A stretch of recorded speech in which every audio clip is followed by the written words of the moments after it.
নমস্কার বন্ধুরা, তোমরা সবাই কেমন আছো? আজ 1 জানুয়ারি। আজ আমরা কয়েকজন মিলে বেরিয়ে পড়েছি একটু এদিক ওদিক ঘোরার জন্য। দেখো আমরা কোথায় যাচ্ছি, তাহলে কিন্তু ভিডিওটা তোমাদের শেষ পর্যন্ত দেখতে হবে। শিলিগুড়ি অদূরেই অবস্থিত সাউদাঙ্গি রামকৃষ্ণ মিশন। আমরা সেই রামকৃষ্ণ মিশনের উদ্দেশ্যেই আজ বেরিয়ে পড়েছি। আমরা এই বৈকুণ্ঠপুর ফরেস্টের ভেতর দিয়ে আমাদের টোটো নিয়ে এগিয়ে চলেছি সেই গন্তব্যের দিকে। আমি যখন ছোট ছিলাম তখন দেখেছি এই এরিয়াগুলো শুধুমাত্র সবুজ বনানীতেই ঘেরা ছিল। এটা হচ্ছে বৈকুণ্ঠপুর ফরেস্ট, তবে এখানে এখন প্রচুর জনবসতি গড়ে উঠেছে। এইসব এরিয়াতে এখন জঙ্গল পরিষ্কার করে প্রচুর রিসর্ট গড়ে উঠেছে এবং আশেপাশে অনেক বাড়ি রয়েছে। এই জঙ্গলের শোভা দেখতে দেখতে কিন্তু আমরা পৌঁছে গিয়েছি রামকৃষ্ণ মিশন, যেটা নাকি সাউদাঙ্গিতে অবস্থিত। আমরা প্রতি বছরই এই দিনটিতে এখানে এসে থাকি, কিন্তু গত 3 বছর আমি এখানে বিভিন্ন রকম পারিপার্শ্বিক কারণে আসতে পারিনি। এখানে ঢুকলেই সত্যি মনটা ভীষণ ভালো হয়ে যায়। চারিদিকে সবুজ বনানী দিয়ে ঘেরা এই রামকৃষ্ণ মিশন।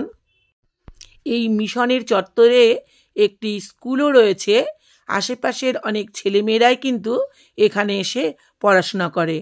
অনেক দুস্থ ছেলেমেয়েও এখানে থাকে। এই আশ্রম চত্বর রয়েছে প্রচুর গাছপালা। এর কোনোটার নাম জানি, আবার কোনোটার নাম জানিও না। তবে এই সবুজ দেখতে দেখতে আমরা এগিয়ে চললাম সামনের দিকে। এই আশ্রমে এলে মনটা সত্যি ভীষণ ভালো হয়ে যায়।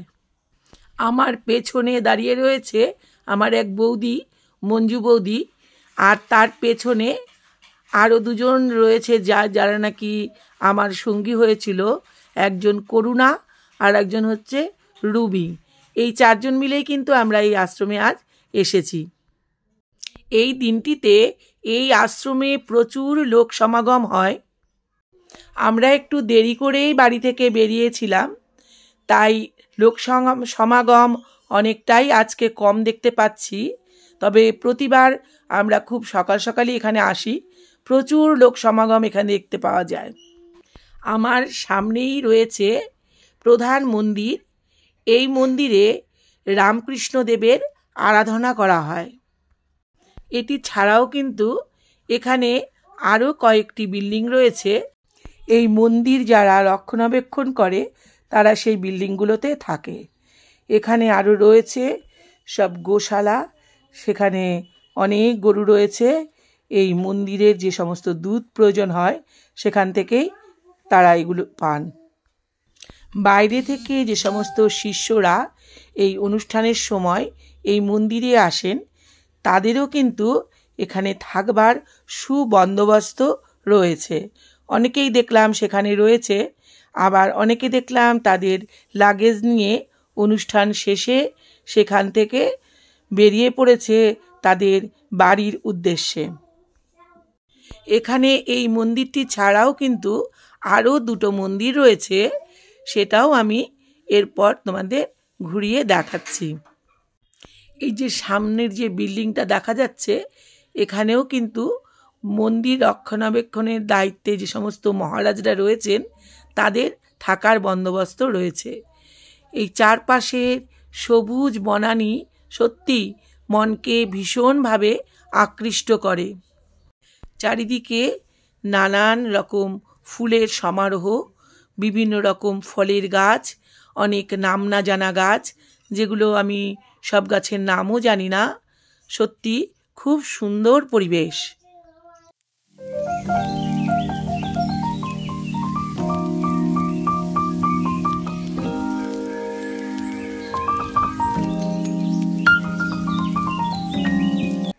মাঠের এক পাশে দেখলাম দর্শনার্থীদের জন্য খিচুড়ি খাওয়ানোর ব্যবস্থা করা হয়েছে।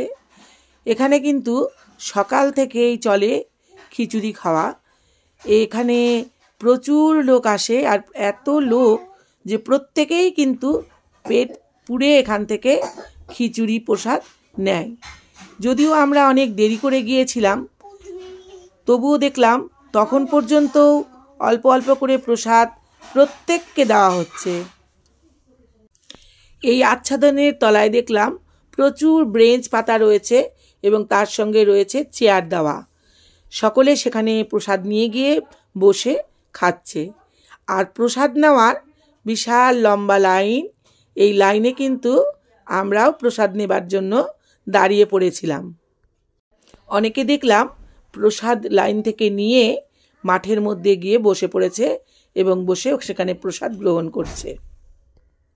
আমরাও একটু করে খিচুড়ি প্রসাদ নিয়েছিলাম এবং আমরা দাঁড়িয়ে দাঁড়িয়ে ব্রেঞ্চের উপর রেখে সেই প্রসাদটা গ্রহণ করলাম।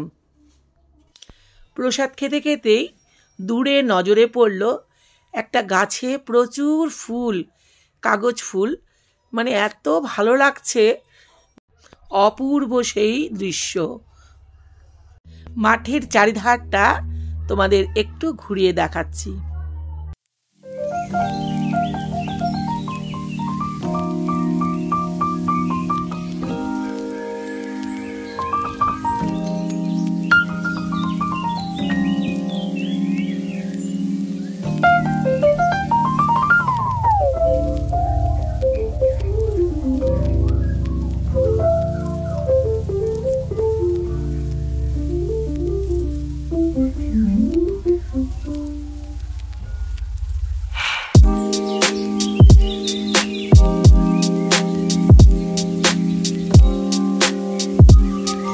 মাঠের এক পাশে দেখলাম প্রসাদ খেয়ে হাত ধোয়ার ব্যবস্থা করা হয়েছে। এখানে দেখলাম একটা নার্সারিও রয়েছে।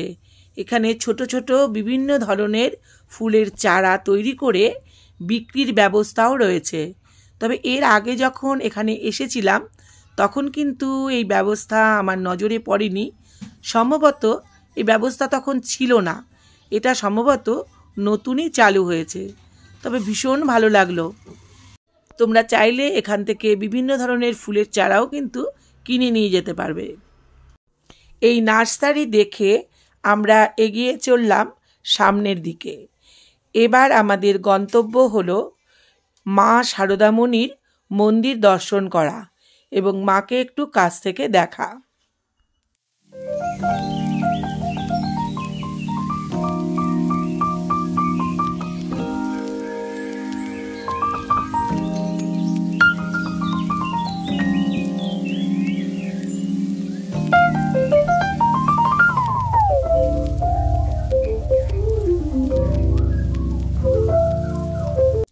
চারিধারের সৌন্দর্য উপভোগ করতে করতে আমরা পৌঁছে গেলাম মা শারদা মায়ের মন্দিরে। এখানেও চারিপাশে এত সবুজ গাছপালা, এর সৌন্দর্য সত্যি অসাধারণ। দেখলে চোখ মন সবই জুড়িয়ে যায়। এই মন্দিরটির ঠিক সামনেই রয়েছে বাইরে থেকে আসা দর্শনার্থীদের থাকার আবাসন।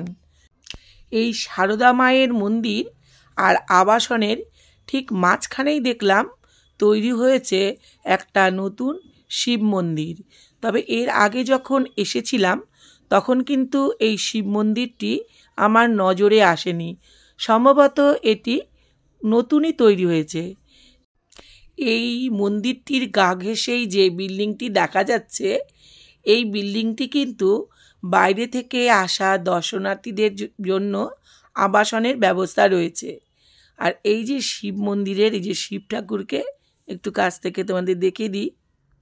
এই শিব মন্দিরটি দেখে আমরা আস্তে আস্তে বাইরের দিকে বেরিয়ে এলাম।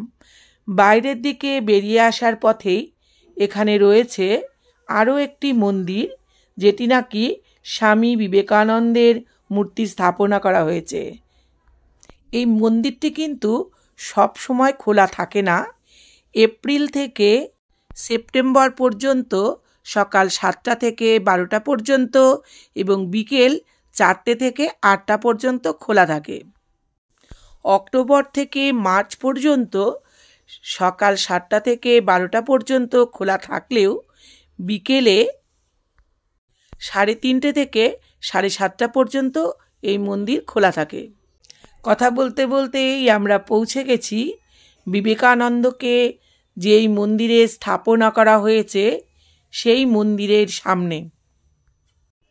এই মন্দিরটিও খুব বড় না হলেও এর আশপাশের পরিবেশও কিন্তু অসাধারণ।